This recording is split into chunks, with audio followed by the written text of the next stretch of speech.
Hi, I'm Katie Clevin with Dogs Do Learn, and today I'm going to be teaching you how to train your dog to sit, level 1. So the first step is to just get your dog to do the behavior. You won't be saying sit at this point or any other vocal cues or commands. You'll be using your hands, signal, or a treat low. So if your dog needs the treat low, go ahead and get a treat in your hand and bring it up over their head.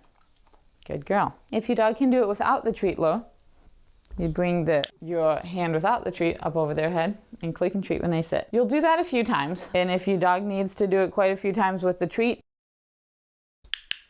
before you try it without the treat in your hand, go ahead and do that. This step is completely to get them comfortable in the sit position and comfortable doing it when you ask with your hand.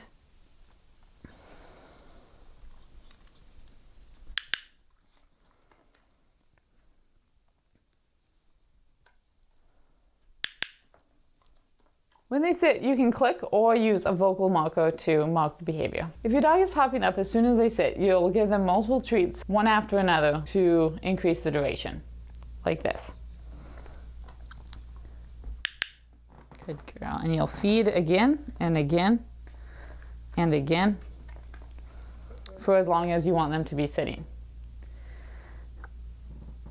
When they can sit for that long as you're feeding them that quickly, you'll just slowly lengthen the time between the feedings. So the next time you'll get them into the sit, and then you'll wait a little bit and then feed.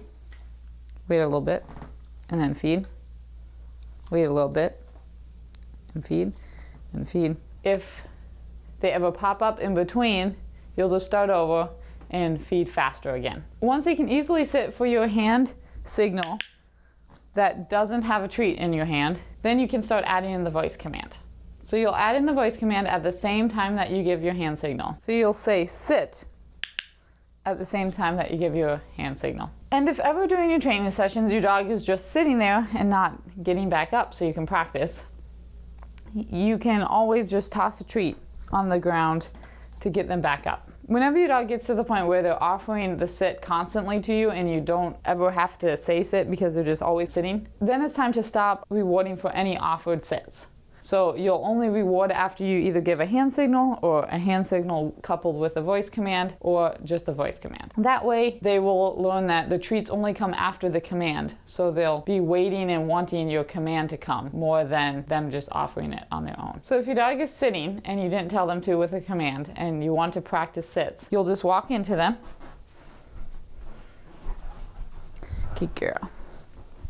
Until they stand. So if she had sat back down, I would have walked into her again. Some dogs, it's easier to walk into them to get them to stand back up, and some dogs it's easier to take a few steps away. You'll just try both and see what is easier for your dog. And then once they're standing, you'll give your hand signal. Good girl. Or if you're on voice and hand signal, you'll walk into them. Sit. Good girl. In level 2, you'll teach your dog to sit on voice command only. So right now, all you need to do is to add it along with your hand signal. Now you know how to teach your dog to sit. Click here if you want to move on to our next video where I teach you how to train your dog to sit using voice command only. Thanks for watching, and remember, dogs do learn because their owners can be trained.